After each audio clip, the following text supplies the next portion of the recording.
Hello and welcome back to the Unlocked Potential podcast. On this week's episode, we have Santis O'Garro, the Caribbean dub. Santis shared her own story about clearing her own debt and how that inspired her to be a money mindset mentor.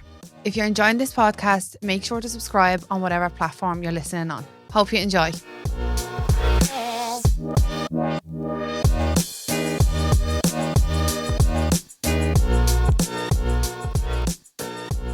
Hey, how are you? Hey, yeah, I'm grand. Thanks for coming on. No problem. We planned this podcast now, I think, like 8 months now. Oh, What were you meant to come on? I think it was last August, but Yeah, sorry. No, you're all right. You're extremely busy. Yeah, last year was pretty mental. I was promoting the book. I was doing a lot last year, and it was just trying to tie myself down, especially when you have the kids and stuff. You know, Yeah, you're just juggling.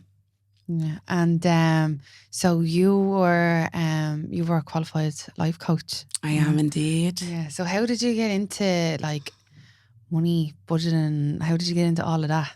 It's probably kind of weird, really, because I got into it because I was so bad with money. I was like the worst person when it comes to money.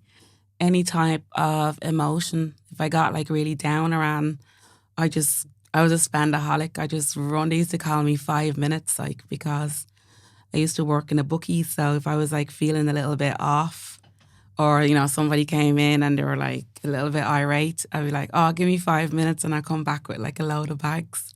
Oh, really? Yeah. How are you that bad? Yeah, that's how they'd be like, "Oh, she got upset. She was really upset today." Like, they just know me, like, so you're like, "Oh, 5 minutes is gone again. God knows what's coming through the doors."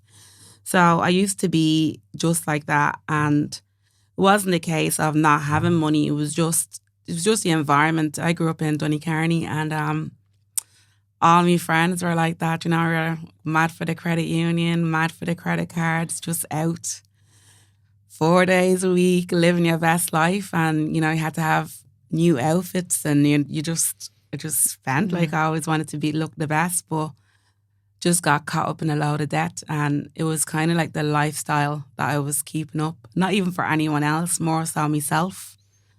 When they say like when you mask or you have an addictive personality, it's usually because you're hiding something, you know. So I spent like a mad thing. And then I was like 36. I had me second child, split in a relationship. And I was just like, oh my God, I have so much debt.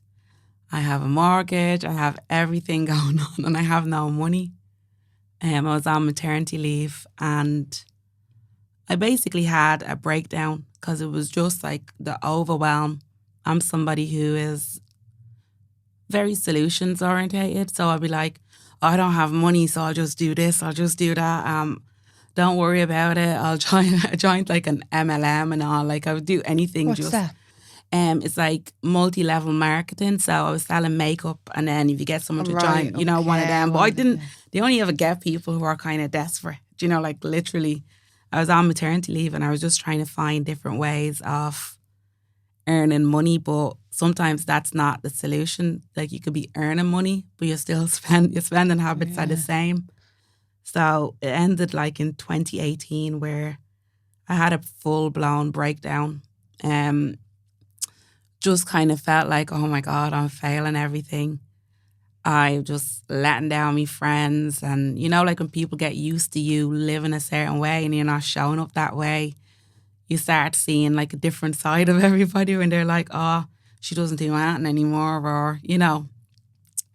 And I was just realizing like, oh my God, like I'm not good for my kids. My head's not right. I'm in debt every week. I'm afraid of the postman. I'm afraid of like when payday comes. You know, even when I got back to work and I went and I got a promotion and everything. And I was like, had 2 childminders, just juggling all the time, just knackered all the time. And it just came to a head, like, and I was just like, oh my God, like I can't even live this life anymore. And then I had like an intervention from my brother and one of my friends who just saw, she was just like, this is not normal. Like I'd be crying like a drop of a hat. It was just off, you know. And my whole family kind of like, they were like, geez, we didn't know all of that, because I'd be very proud. And in 2019 then, got a little bit, my best mate took me away. We went to Morocco for like 3 days, and it was like the first time I just got away from everything. Like I'm going to tell you later on, like the quiet, the clearing. There was nothing coming at me. There was no pressure. I got to like forget about bills, forget about debt, forget about childminders, forget about work. And I was like, what do you want? Like, what do you want from your life? You can't keep going like this. And I was just like, I just want to be debt free. I want to just show up for my kids. I want to show my daughter, I want to show my son that I'm more than my circumstance. I'm not just a single mom. I'm not just a black girl. I'm not just all these things that like weighed on me. I was like, no, I'm not just that. I just want to show them that I can do something different, you know, even though I didn't even understand it myself. And I came back and I was just like Googling, like, how do you get out of debt fast and all. And I went onto YouTube to find that out. Yeah, there's everything on YouTube. How do you get out of debt? How do you change a nappy? I was on YouTube for everything, but I found this lady in America and she was just like clearing off debt. She's just a normal mom. She's like a teacher. And I was just like hooked into her, like going, oh my God, like she's just making this seem so easy. I could understand what she's saying, because most people that talk about finances, you know, not to be mad, but like it's a white fella in a suit and he doesn't come from Donecarney, or do you know what I mean? Yeah. Like, or they just had something, like they're not talking like me, mate. And I'd say it's different in like different countries as well, because not the price of everything's the same. And yeah. Yeah. So I was watching her and I was just like, I can't believe she's just like, if I saw her walking down the street, I'd think like, oh, she has everything, you know, together. And like most people would have said that with me. But I was like, wow, like I just couldn't believe it. So I watched her, I was just nonstop watching her. Like every time I got home from work, I was like, what's she doing this week? And I was in the comments and all going, well done, girl. You know, she'd be like, I paid off $50. And I just got it into my head that I was going to go on my own Instagram. Like I only had like 100 people following me. It was like all my family and friends. And I was just like, oh, I'm in a load of debt and I'm just going to clear that. I'm going to do it in a year, I reckon. And I just kept on coming up. And as I was coming on every week, I'd be like, oh, I'm after learning this. And if you shop here, and then people were like, oh, you need to follow this one. And like they were just giving me, like people like pushing me. Like people I grew up with and all, they're like, go on, girl. Yeah, motivated you then. Yeah.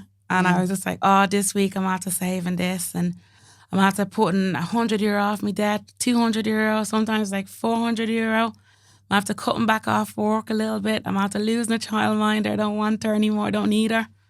And I was just saving money in little ways. And like, because I was showing up every week, I was like, I'm after paying another 50. I'm after paying this. And I cleared my debt in like 11 months, cleared like 15 grand. And story just blew up. But it was just like, it just kind of showed me like I was so capable. And as I was doing that, it wasn't easy. Like it's not easy to do anything like that. But I was just learning a lot about myself and just started to just become really proud of myself. And then I was like, oh, what do you want to do with this? And I was like, oh, I'll create a little planner. And I just did. I was on the phone like, and it was 4:00 in the morning to China trying to figure all this out. Yeah. And that's your budget planner, is it? Yeah, the budget mindset planner. And I just created the first one in 2021 and just sold out, like, and just got a name for myself because I was just, people were like, oh, we just like hearing real life content and hearing someone who's going through it and has gone through it. It's just relatable. Yeah, because a lot of things on social media, it's just, you're going to show the best parts of their life. They're not showing all the other things. I believe, like, for me, I believe in authenticity. And not just to say it and throw it around. I literally believe, like, sometimes I'll wake up and I go, do you know what, today I feel like crap. Because everybody does. Yeah. And it's like, you can pretend, but sometimes it's okay to be sad a little bit. It's out, like, you don't have to sit in it forever, but you have to acknowledge it because, or I feel like I don't know what I'm doing with this. Like, I don't understand this. And you'll always have someone go, oh, I was there last month or I was there last year.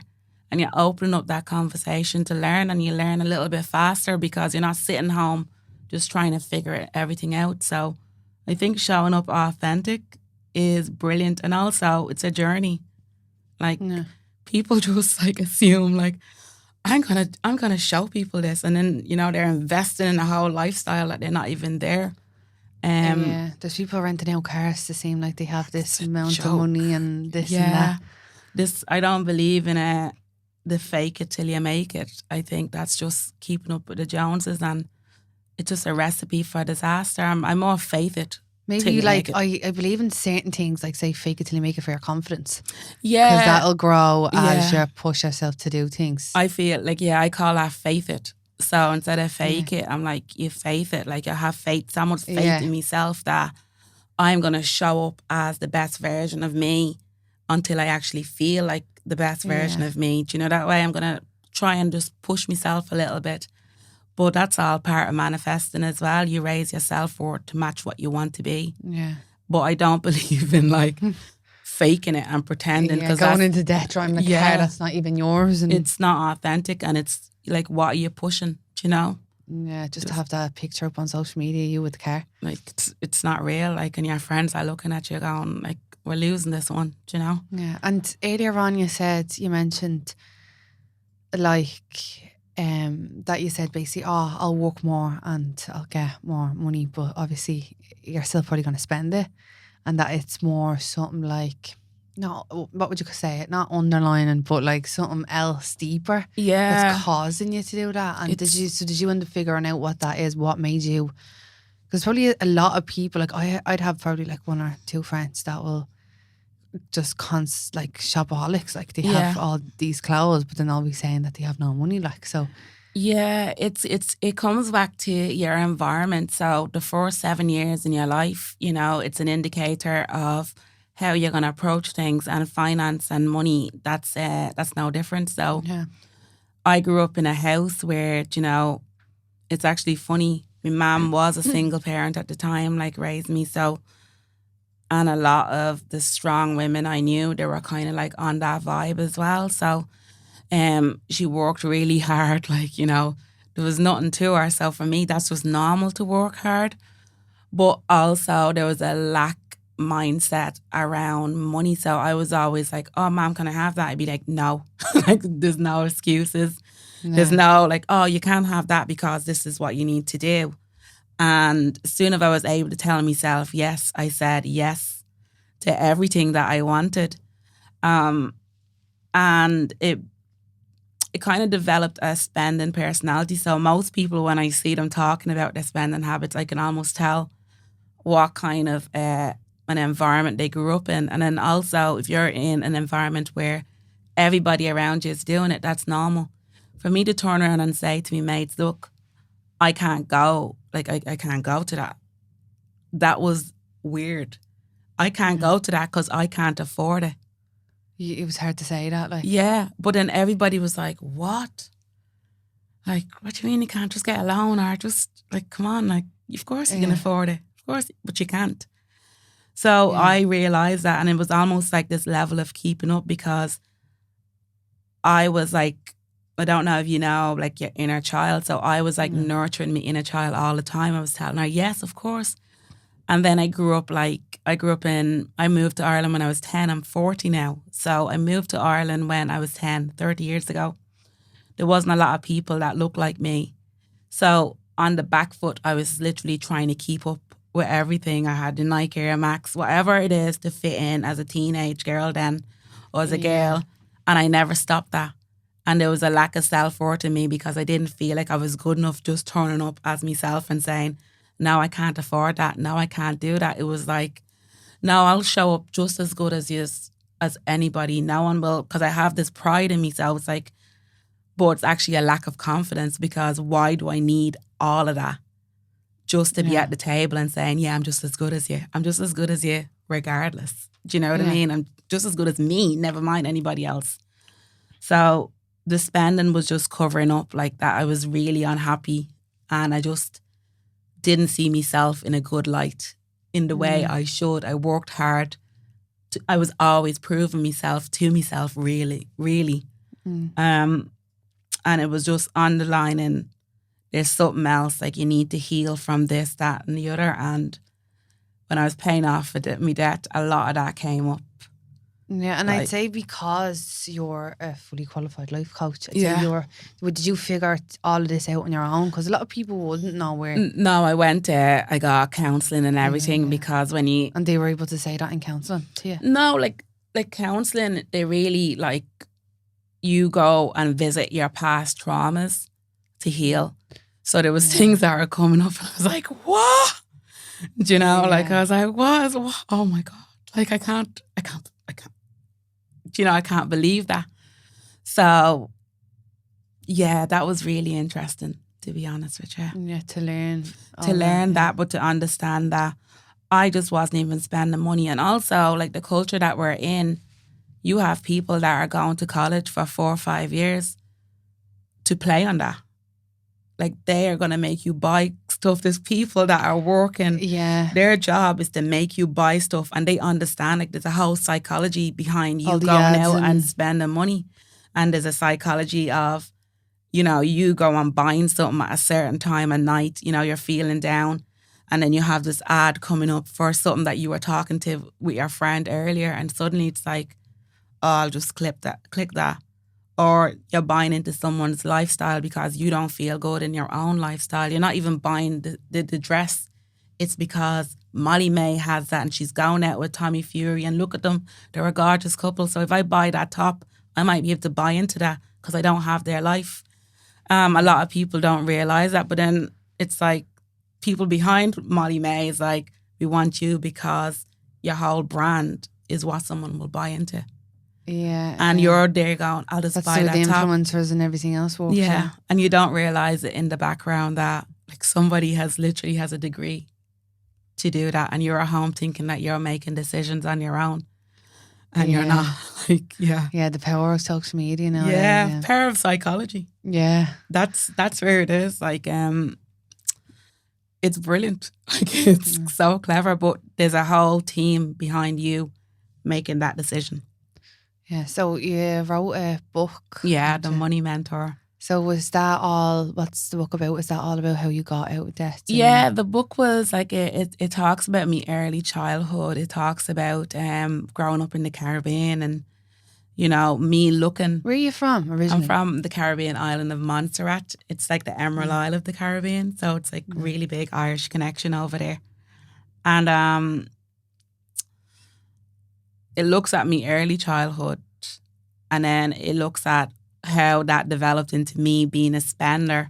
And then it looks at how I was paying off the debt and different things in the background that I was noticing. And different tools that I've used and then, you know, different methods of paying off your debt. And I just kind of wrote it like the way I'm talking to you here because I just wanted people to really understand it as well.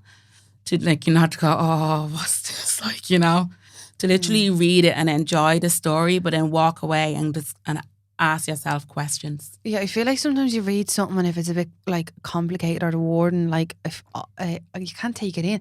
Like I'm reading a book. The book is great. It's deadly. I'm reading it ages.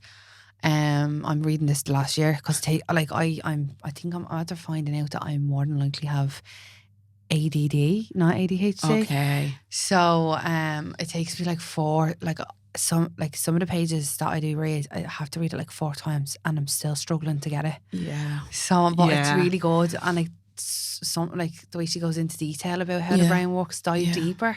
Okay. Tara Swart, I think her name is. I'm gonna have to put that on the list. Now. Yeah, like I was diagnosed last year as well with ADHD. It could be more, but we're only looking into it. But so you actually got the diagnosis. I'm booked in now for a screening in March. I think I only paid the €200 deposit. Okay. But now people are like, I thought like the full price is going to be about 800. And then a few people are saying to me, no, it's like $1.5 grand. And I'm like, oh my God. Mine was $1,000 now. Was it? Yeah. But I found it's the best thing I ever did. Like I understand now why. Because like you not being able to read a book, I had a conversation with my sister at Christmas. Do you take the medication, Sarah? Yeah. Would you? Yeah. Yeah. I just need to, in the sense that when I had my breakdown, I thought that they were like, oh, you know, it's anxiety, but ADHD, anxiety comes with that. You get the dips. Like, that's what. Yeah. You get the dips with that. And I just knew that I was like, every antidepressants that they were giving me, I was like, that's not working. That's what someone said to me. Would you try go to the doctors and get a antidepressant medication? And I'm It's like like I've the seen worst people thing. on it. I It's the don't want to worst thing take for that. someone with ADHD to get antidepressants because it doesn't really fix your mind. Basically, our minds are like this. I mean, our minds. Most people are like that, but our minds are like this, and that's why we go for the things with the dopamine. They're like literally. Yeah, I go for food. Yeah, the spending, that was one of them.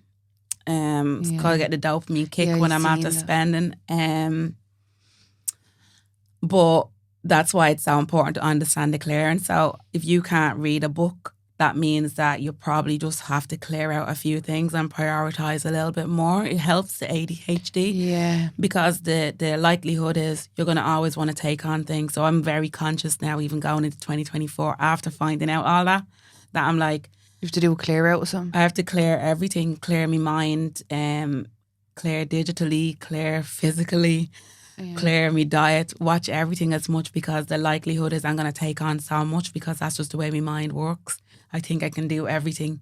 Yeah, I did be like that. If I'm at home, like I'll open one task on my laptop and then I'm like, I have to do this, and then I have to do 90 tasks. Yeah. Like it's something like as stupid as in like I'm getting dressed, I'll put me sock on and I'm going over to get my hairbrush to brush my hair. Yeah. And I'm like, maybe finish putting my socks on and put my runners on. Yeah. Like something so stupid as that. People like don't You're understand. like, what am I doing? And you feel so chuffed when you get like one little task done. You're like, yeah. Yeah. That's why I was able to pay off my debt as well so fast as well, because I was hyper focused. I was doing one debt at a time. And like ADHDers as well, we just think that we're so good at so many things that we just think like we're invincible. But what I'm realizing is that when I'm able to manifest and get things done, it's because I focus on one thing. And even just say, I'll focus on my business this year. Then I'll focus on everything within the business. And it's trying to just narrow that down as much as I can and ignore everything else and go, look, I'm going to win at this year. Can't deal with anything else. I have to be ruthless with my energy. Yeah. Because you do run out of it. So you should get, I think that the brain is so magical. And I'm so into psychology and stuff and understanding your mind that I think that if you feel that your brain isn't running the same way as everybody else, you should find out, because there's another side to ADHD where it gets dark. There's no one like everything that I've achieved or I've done.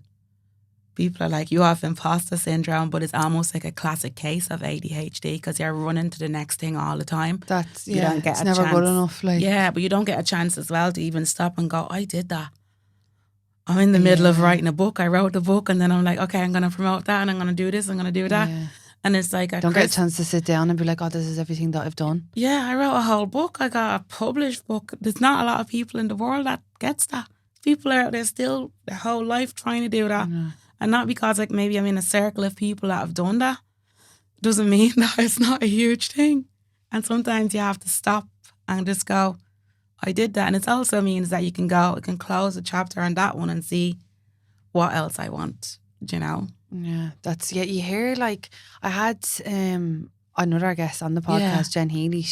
She's only diagnosed recently as well with it. Yeah. It's so late for women to get diagnosed with ADHD or ADD. Yeah, because our natural thing is that we're gonna mask. Like if you think about ADHD was based on an 8-year-old boy.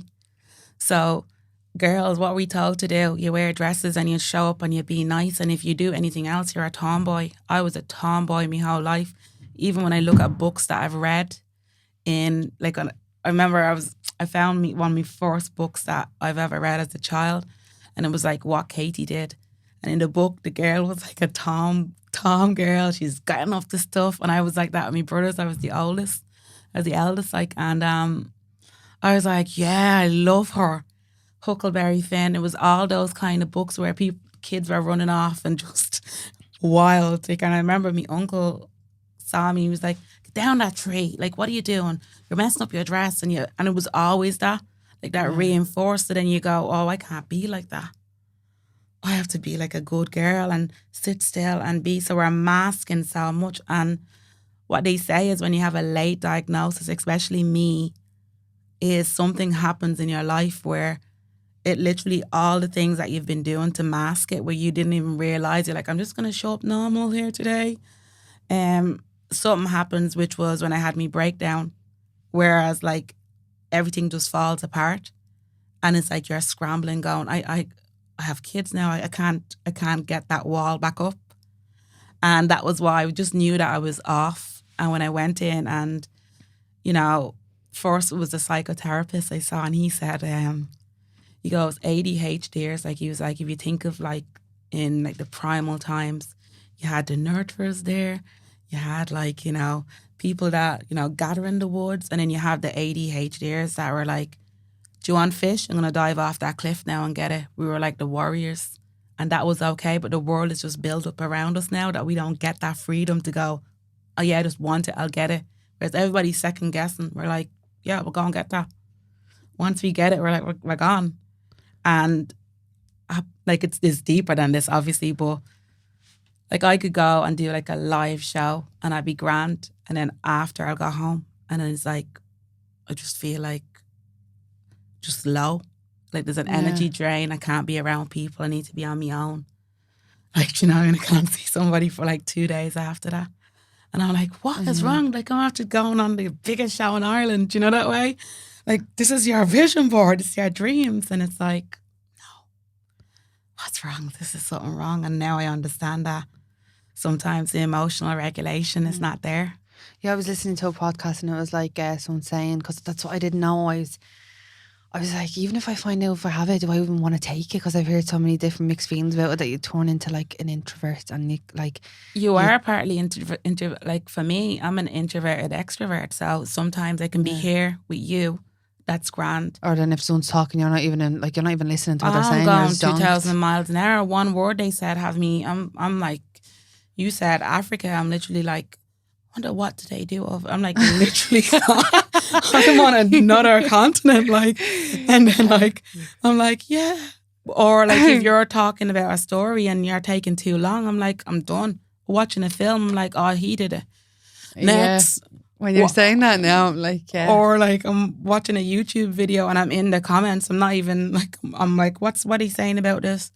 I'm like trying to do, I can't do one thing at the same time. They do say our attention spans after getting even smaller now with all the social media now, all the clips and all. Yeah, and I also know like I have to, like a lot of things are going on in social media. And the last 2 months last year, it got very just dark. It just felt like the world was ending for me. And I know now with my brains, I take all that on. I'm an empath. So you said you unfollowed everyone off social media. I unfollowed every single person on social media. I just for the simple sake of it wasn't about anybody, it was about me. And you have to learn like life is so short that if your well-being is not right, I don't care what anybody thinks. It's like, what's going to happen? Like, I could take all this in and I know it's not good for my brain and I'll do it to please you. I have a mental breakdown. My kids, just because like you might feel bad. You're like, you think it's about you that I'm doing this. I'm like, no, I need to clear everything away. Unfollowed everybody. I just didn't want any noise. I need to know like where I'm going. What do I want? And my brain just needed just calm. Yeah. And then I'm thinking, I'm like, I want to do that. I know the world's going to be like that. And I'm like, first I was like, oh, people are going to take it personal and all. But then I was just like, I don't care. Genuinely do not care, because I'm not doing that for them. Like mental health is not just a month. It's your lifestyle. And if you think that things are getting in on you. Like I have to work. I create content, and I create content for my business as well. So I need to be on social media. But sometimes it's like, I was just like, okay, I can help people with debt. I'm going to come up with my own kind of, I'm going to get my creativity back. How do we do that? Like, what do I want from social media? I'm going to help people like get out of debt. I'm going to normalize financial wellness and money conversations. That's what I'm there for. That's what I'm there for in 2024. Everything else, I'm not there for it. I can't be there for it because it's affecting me. And it's affecting me anxiety, and my well-being is first. My kids are second. So anything that rocks that, I'm out. Yeah. And also I'm trying to manifest as well. Like achieved everything on my vision board. And how often would you update that? Or like how often would you make a new vision board? Like I tried to do one this time last year, and I just So couldn't. start of every year, like But sometimes you have to wait it out. Like everybody's like, not new year, it's a new year, it's a new vision. Like, and sometimes your vision changes, and things that you wanted, you might not want anymore because it's just not in alignment with where you're going or where you learn. I feel like that's happened to me a couple of times. But it's okay to take them off and say, nah, I don't really want that, or I don't really want that, or maybe I want that. Like, I had so many things. I had like things that most people wouldn't even have thought about. I was like, I want to do a talk at Wellfest. I want a tent, like, got that. I saw a vision of myself. What's Wellfest? Wellfest is a wellness festival. No. So you have people that are talking like sleep. You have people that are talking. I never even heard of that. I would love you to go it's like something the like that. biggest wellness festival like in Ireland. Is it not? All right. Like it's like a proper festival. It's like you have like what's his name? Joe. Joe Wicks. You have all them these like body, that, and then you have like the mindfulness tent. So I did a tent with financial wellness, and I was on the late last year. I seen a clip of it promoting my book, and I was like, it's financial wellness. I was literally calling Wellfest. Like I was like, yeah, that's what I talk about, financial wellness, and I knew. I was sending out like the energy to them, and the girl rang me and she was like, when you said financial wellness, I was like, I have to have her. And I was like, yeah, I knew that. I was sending that out to you, the energy for you. Like, and that's mad, as like you knew you were talking to them and they got in contact with you. Yeah, and there's so many things like that, but that was kind of like the last thing on my vision board. And then I was just like, now, what else do I want? Because sometimes you can just coast along in it and go, well, I've done this, I can, done all that, like, and it's great now. But you have to be challenging yourself. You get that itchy feel. And I was kind of like really unhappy for the last 6 months of last year, in the sense that I just felt just like, oh, I don't want to do anything, like, because I don't know, like, why? Yeah. I've done it all, like I've done this, like what do I want out of this? Because I wasn't challenged. So what, like, right, so you'll make your vision board, and then for you to achieve these, like, how do you plan out? Like, do you sit down then, say weekly, monthly, and be like, right, what do I need to achieve these goals? Like, what do I need to do? So is that, what way would you plan it out to get there? It's not even planning it out. I don't really plan it out. Like, I don't say, oh, my vision board, this is going to be in 1 year. I kind of feel like I say God, people say, higher energy, just whatever you call it. Like, because my idea of God is probably different from most people. Like, you have the chats, you know what I mean? I curse everything, he's cool, But I literally, you do a clearing where you ignore everything, what everybody's saying you should be doing, and you ask yourself, what do I want? Like in the next 5 years or next year or two, where do I see myself? And you're looking at all these different pillars. So the pillars of wellness, where do I see them? Am I going to have a great sleep routine? What's my morning routine going to be like? What's my evening routine going to be like? How much money am I going to be making every month? And then I feel like those are the big things. Like, where am I living? Like, what do I want? And those are like the big things. And then it's like, who do I need to be to achieve that? And that's manifesting, like I say, faith it. So it's like you're raising your, like, I didn't know. I was told in school, like, you're crap at grammar, but you're a great writer. So I just took that like I'm crap, like, and loads of them were like, oh, like teachers, you know how harsh, like, you need to get your grammar together, because I didn't understand that. I saw the bigger picture, but I didn't know the small detail. Yeah. But then a magazine like Ireland's, like, I write for Irish Country. It's the fastest growing magazine in Ireland.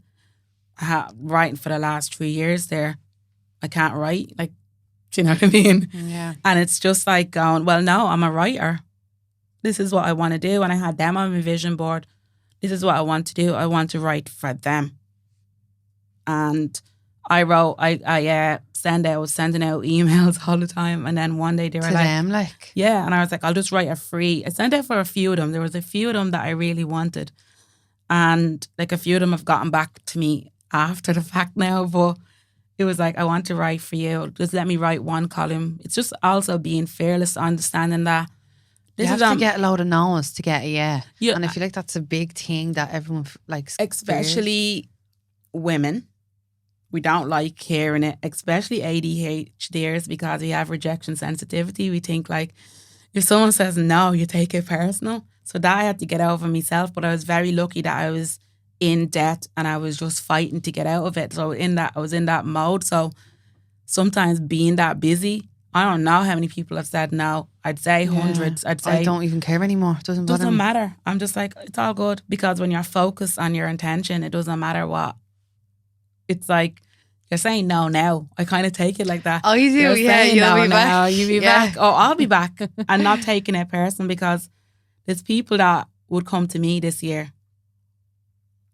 that you reached out to ages ago. Or they'd be like, Santis, we'd love you to do this. And I'm like, this year I'm just pulling back from everything. Doesn't mean that next year I'm not going to be into that. So if you're taking it as a you thing, or not just taking it, like, meet people where they are and just go, right now we don't see it, but you're planting a seed in my head. And I'm like, oh, I'll do that next year. Or I'd love to do that. Remember that girl that, I'll see what she's saying now. See if she's around now.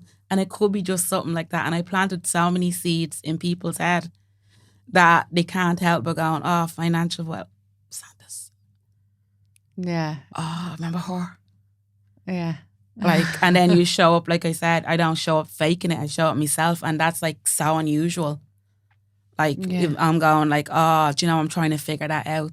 Oh, do you know what? Even though I wrote a whole book, I'm after missing a payment. I got too busy in that. So I have to go and look at that again. Just, you know what I mean? Yeah, you're being real. Like, just being real, because this is life. Life happens. So you clear out everything.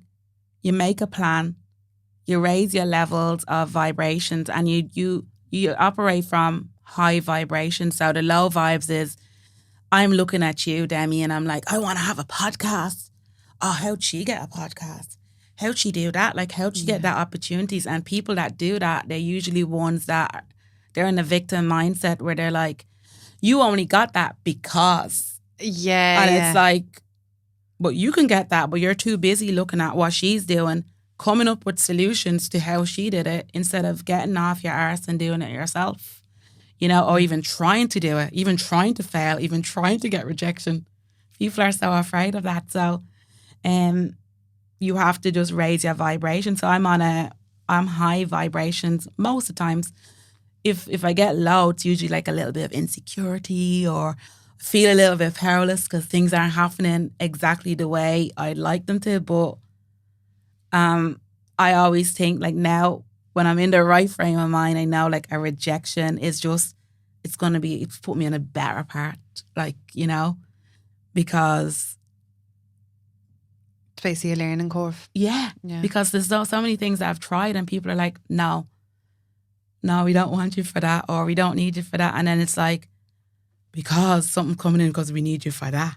Yeah. Do you know what I mean? And it's like, no way. I was devastated. Like, you know, like, why do you even bother getting devastated over that? And it's also learning, like finding out a learning lesson of turning around and saying, that didn't work for me. Why? and just being really serious with yourself. So if I did this podcast with you and I said, oh, that didn't come up like the way I wanted to, I'll look back at myself and kind of go, okay, but you showed up, you did it. You know what I mean? But what could you do different for the next time? All right, Grant, move on. Yeah, exactly, yeah. Do you know? And you're on RTE, you have your own show. Yeah, I did The Price of Everything, and that was like mad because... Are you not doing that anymore? No, the show is done now.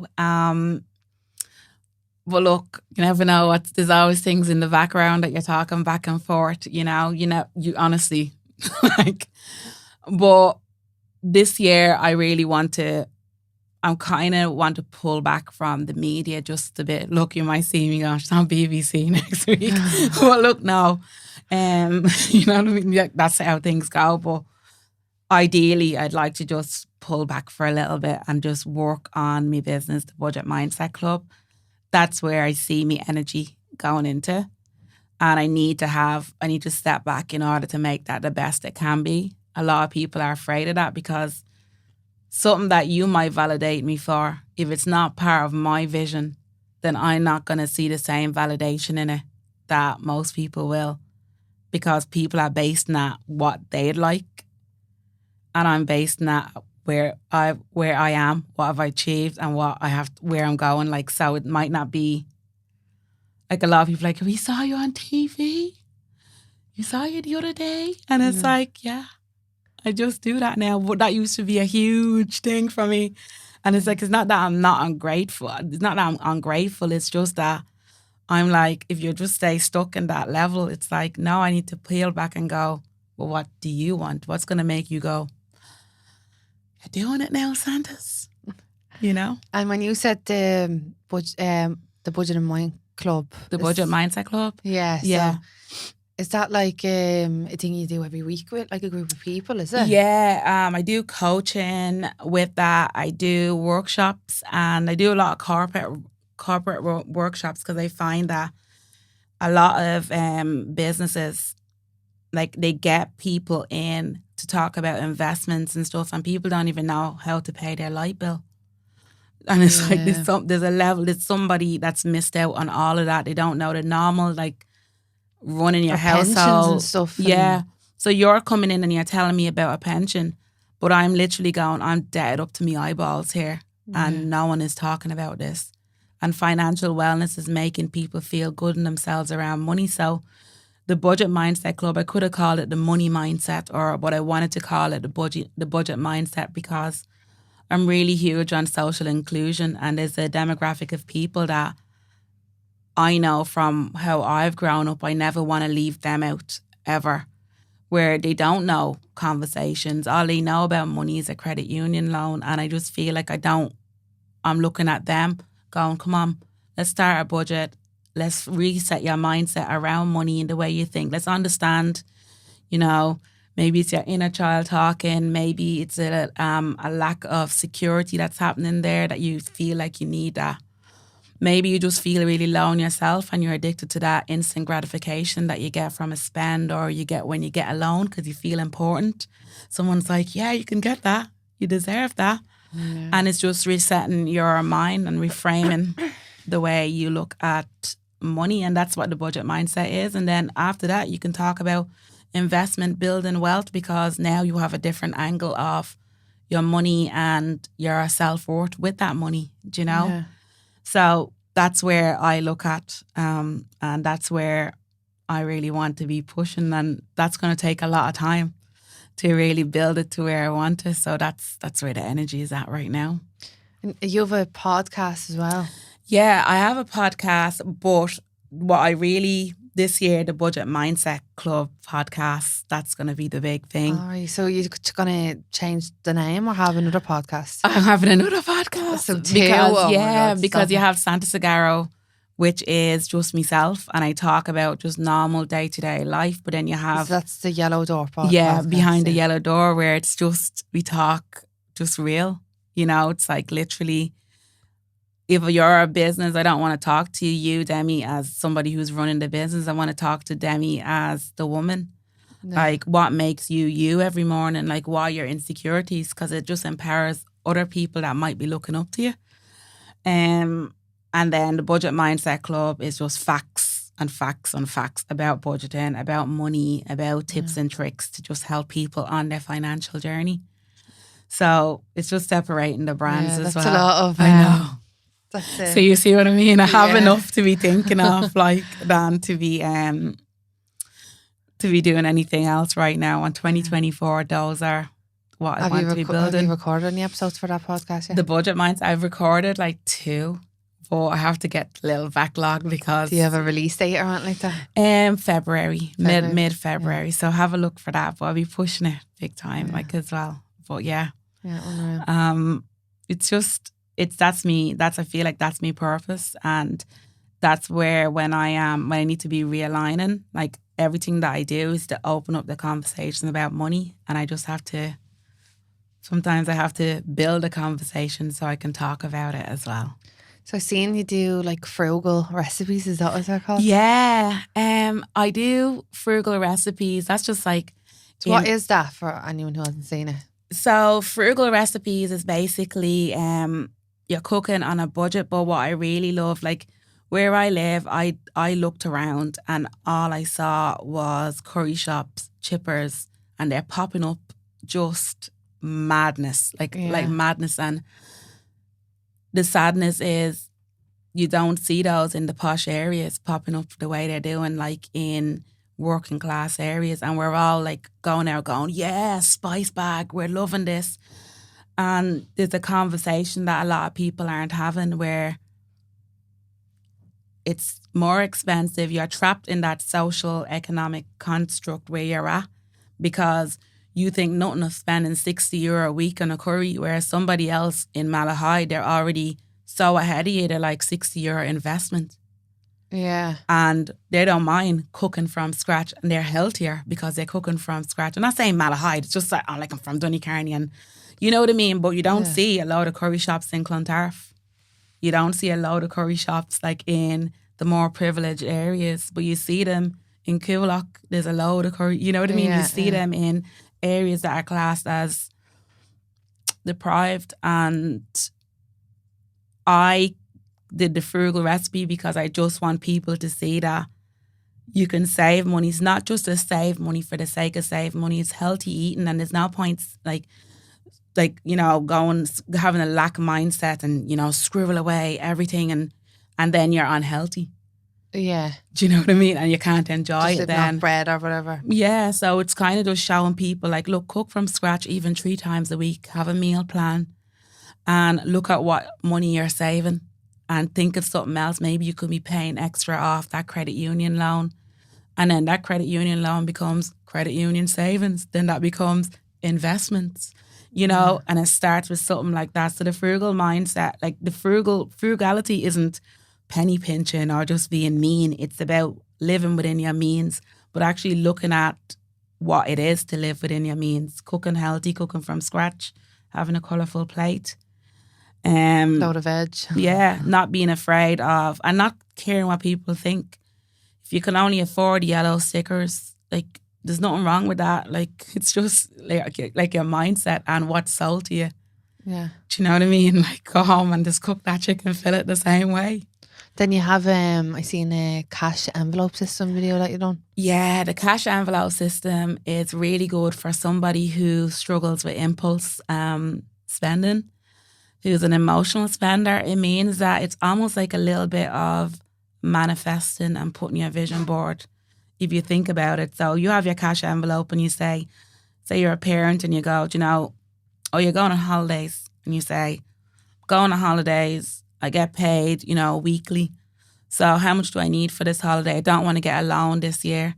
I'm just going to put, every time I get paid, I'm going to take out €50 and I'm going to put it in an envelope, and that envelope is marked holidays.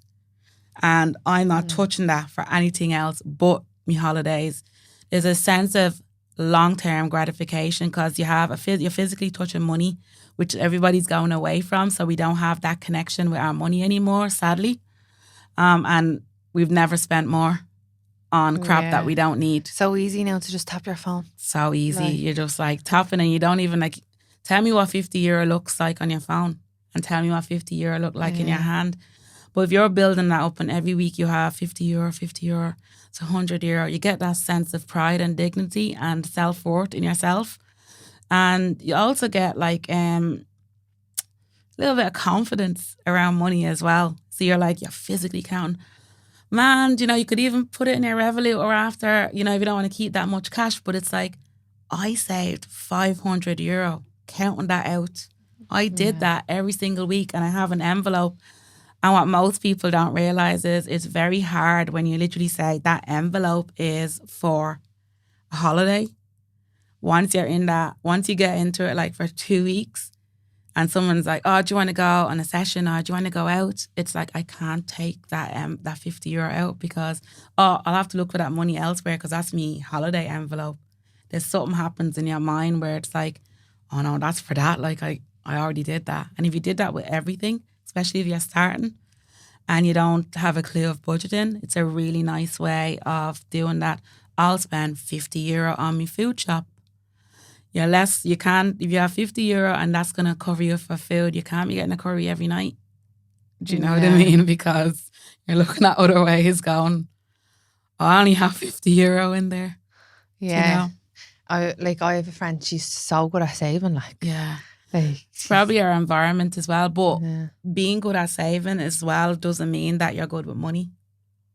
Well, would that not? No? No. Because you have people who... I call them they're a hoarder. I talk about them in the book, so the different money personalities. So you could be a spender, you could be a saver, and a saver could be from a lack background. I know, it goes on. It could be from a lack background so I did the opposite when my mom said no, but you could be from a house where you never had money in the house.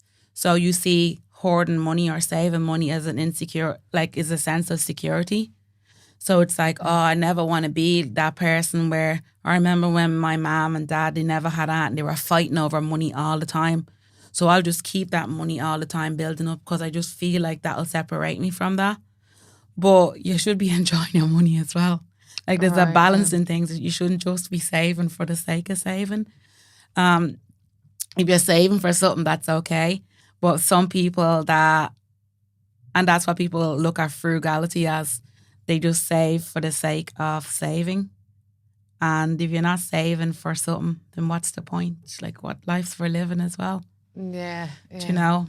But I feel like it's good to have that, It's there's nothing, I'm not saying there's nothing wrong with having your money in the bank and having your emergency fund and having saving and understanding about investing and putting your money away and, build on that and building wealth. But it doesn't mean to not spend a cent. And just sit if in you're the house. somebody who is just good at, those people who are extreme with it, they're afraid to do it. And it's not because they're mean, it's because there's something that they need to look at. There's a block there as well. The ideal person is somebody who can do a little bit of everything. So they don't take money, they don't think money is a god. Do you know? Yeah. You have people that will just give away money as well. That's another thing. Or you have people, I did a workshop and it was at a building site. And they were we call them the monk, where they get the money and they just give it to their wives. You know, they don't understand. You tell them, where's your money coming from to pay the bills? They wouldn't have a clue. You need to know, that's not good either. Do you know? So there's different. They just give it to. They're like, I'll just give that to the missus and she organises anything. But suppose she's sick next week. Suppose you have to do it 1 week. Do you know that way? Yeah. They're like, I wouldn't know how to do that. And they're just oblivious. Yeah, they don't know where their money is going. Yeah, or people that just don't care about money. You have to care about. They're they see people that have money. They're they're this and that. But if you want to do things in your community and stuff, it's good if you have a bit of money that you can invest in charities and do stuff like that. So there's loads of different personalities, but ideally you want to be a saver, spender. You want to be a little bit oblivious so you're not mean with it or you don't use it as a power mechanism. Yeah. I feel like I'm good some months and then other months.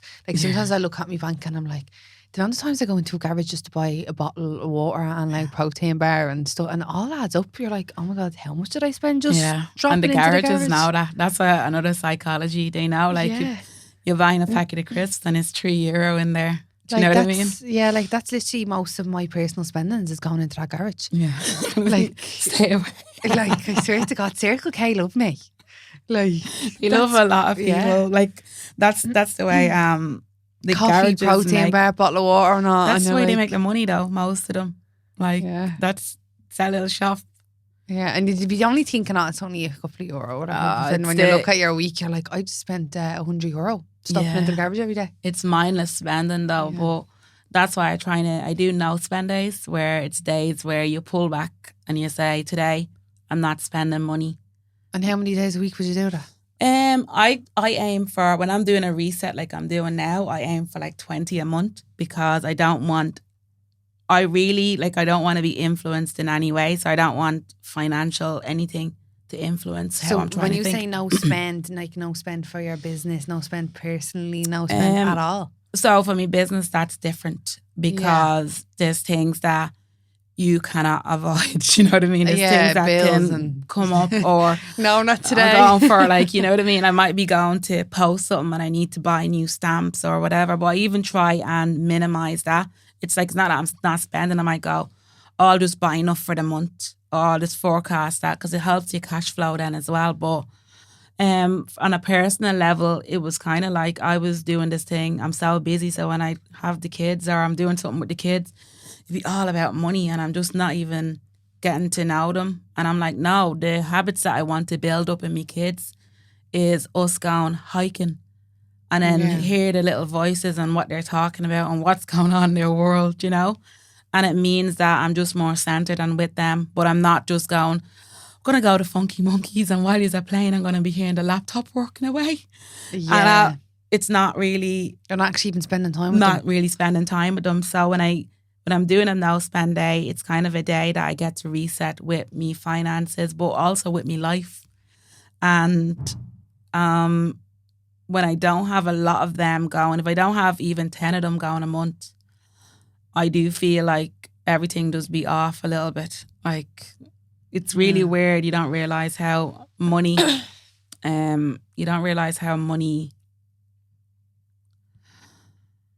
finances dictate your moods, how you spend, and how we lean into it when we should be leaning into other pillars of wellness. And I don't want to be somebody who just talks it. I have to walk it, because then I don't know how it feels to tell you, have a no spend day, be grand. Yeah, and you don't do it yourself. And I don't do it myself. I could actually say, you know, a no spend day, I start looking at me habits again. When I have one of those, I'm like, oh, I'm after going off a little bit now, you know.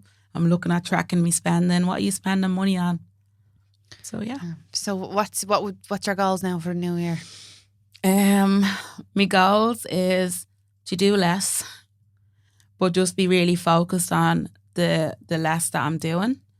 For me, doing less, like I'd have a day where I go, I didn't really do much, and for most people, they're like, Jesus, like, you know. Yeah, that's probably the ADHD. Yeah, they're like, you didn't do much, and I'm like, no, like normally I'd be doing travel that. Like I give me a bit of pressure to be flying, but it's trying to understand that the pressures that I have to do has to be focused on my goals and what I want. So this year, it might not be successful for most people looking in, but for me, it's kind of like I'm hoping that I'm understanding what I need from myself. Yeah. And this year, my goal is just to slow down a little bit and looking after my health, but also focusing on my business. And I think that will I can't see that not working, because I know my little formula now for myself as well. Yeah. Thanks so much for coming on, Santis. Thanks for having lovely me. Having you. Thank you. If anyone's looking to reach out to you, where can they find you? The Budget Mindset Club. I'm on Insta. I'm on TikTok with that. I'm on Facebook. So yeah, reach out to the Budget Mindset Club, or go onto the website, thebudgetmindsetclub.com. Thanks so much for coming on. Thank you. Thanks for having me. Thanks so much for listening. I hope you enjoyed the episode. If you're looking to reach out, you can find us on Instagram at Demi's Nails and Beauty, or Unlocked Potential Podcast, or demisnailsandbeauty.ie. See you next time.